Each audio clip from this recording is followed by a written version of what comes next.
హక్కుని తీసేసే చట్టం ఇది. దాని గురించి ఒక్క మాట మాట్లాడాల. మన ఏం అసెంబ్లీ దేనికి ఉంది? కూర్చొని చెమ్మా చెక్క ఆడుకోవడానికి మన అసెంబ్లీకి వెళ్ళేది. అడ్డం వస్తే బూతులు తిట్టడానికి అసెంబ్లీ ఉన్నది. దేనికి ఉంది అసెంబ్లీ? దేనికి ఉండాలి అసెంబ్లీ? ప్రత్యర్థి పార్టీలు దేనికి ఉంటాయి? ప్రత్యర్థి పార్టీలు దేనికి ఉంటాయి? ప్రత్యర్థి పార్టీలు ఉన్నది ఒక చట్టం తీసుకొస్తున్నప్పుడు చట్టంలో తాలూకు లోపాలు, నష్టాలు, లాభాలు చర్చించడానికి.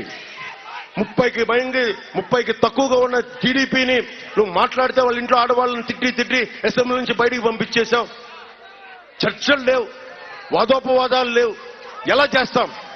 ప్రధానమంత్రి గారు కూడా ఫార్మర్స్ యాక్ట్ పట్టుకొస్తే, రైతు చట్టం పట్టుకొస్తే మంచి చట్టం అది. ఎక్కడున్నా సరే దేశంలో ఏ మూల రైతు ఉన్నా ఆ రైతు తన సంపదను ఎక్కడికైనా అమ్ముకోగలిగే చట్టం అది. కొంతమంది రైతాంగానికి నచ్చల, అందరూ వచ్చి రోడ్ల మీద ప్రొటెస్ట్ చేశారు. మోడీ గారు లాంటి బలమైన నాయకులే చట్టాన్ని వెనక్కి తీసుకున్నారు.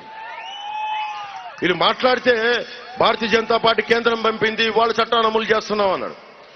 ఇక్కడున్న ఎమ్మెల్యేకి వైసీపీ నాయకులకి, వైసీపీ పార్టీకి అడుగుతున్నాం, అది కేంద్రం ముసాయిదా పరిశీలించమనే పంపుతుంది, అమలు చేయమని పంపలా. దీంట్లో కష్టాలేంటి నష్టాలేంటి ఒకసారి ఆలోచించండి అంటే కూర్చోబెట్టి ముందుగా మీరు చెప్పండి. 50 ఎకరాలు వాళ్ళ ఎమ్మెల్యే కొడుకు దోచేశాడు. ఒరిజినల్ పత్రాలు పెట్టుకొని 50 ఎకరాలు దోచేశాడు, భయపెట్టి బద్దలు కొట్టేస్తామని. రేపు పొద్దున వాళ్ళ వచ్చి మీ ఆస్తి మాకు కావాలి అంటే ఏం కూర్చోరు? మనం అంటే వెళ్ళంటే మన ఆస్తి అంట. వెళ్ళి కొత్త చట్టం ప్రకారం మన దగ్గర ఉన్నటువంటి ఆస్తి గవర్నమెంట్ రెవెన్యూ ఆఫీసులో ఉంటుందంట. రెవెన్యూ ఆఫీసులో కూడా ఎంఆర్ఓ దాని గురించి పై అధికారం వాడి దగ్గర ఉంటుందంట. ఆ వ్యక్తి దగ్గర ఉంటే మనం వెళ్ళి ఆ ఆస్తి నాదని ప్రూవ్ చేసుకోవాలంట 90 రోజుల్లో. మళ్ళీ నాదని ప్రూవ్ చేసుకోకపోతే ఎవడో పట్టుకెళ్ళిపోతాడు. ఇక్కడ ఉండే స్థానిక ఎమ్మెల్యే, దోలెక్కిన ఎమ్మెల్యే లాంటి ఎలా పట్టుకెళ్ళిపోతాడు. కోర్టులకు వెళ్ళడానికి లేదు.